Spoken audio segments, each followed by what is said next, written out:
Hi, this is Steve Codad. Welcome to one of my tips for Feng Shui for real estate success. There's a little information about me. I've been in the trenches with you, so I just wanted you to know that I have been in the business for a long time. Now, harmony and balance are very, very pivotal kind of thing. And to get that, we have to go through several different things to take care of it.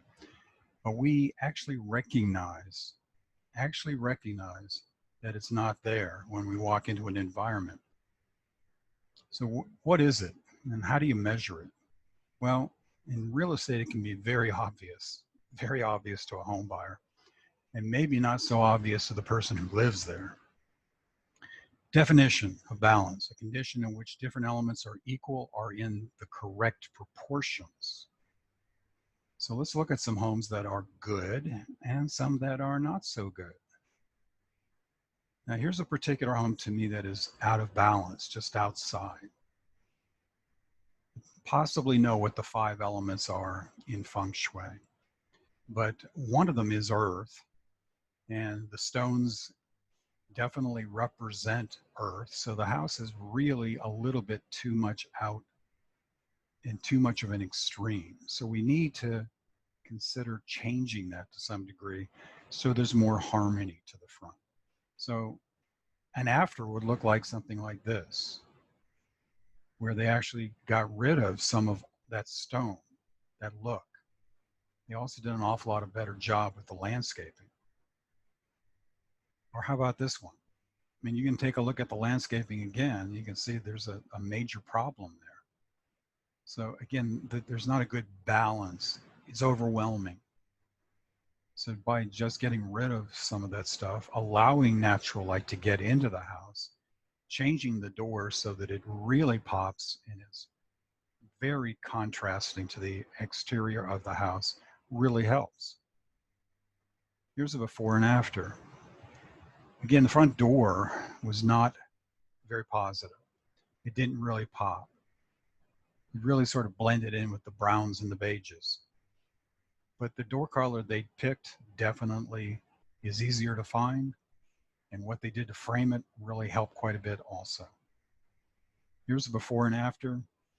You can notice the one on the top has all that beige, and you certainly have ran into listings, especially new houses, that are all that beige, that builder beige.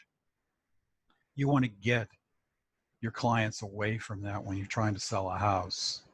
And you can see they did that very nicely on the after. There's another before and after. You never want your bed up against the wall. You want to have equality. You want to show it on both sides. You want to show that it's not just good for one person. You want to show it's good for 2 people. So you get away from that extreme situation. It's got more harmony, more balance just by that. It has the same lamps on both sides, same tables, so it's easy to get out on both sides. It shows balance. Look at the kitchen above.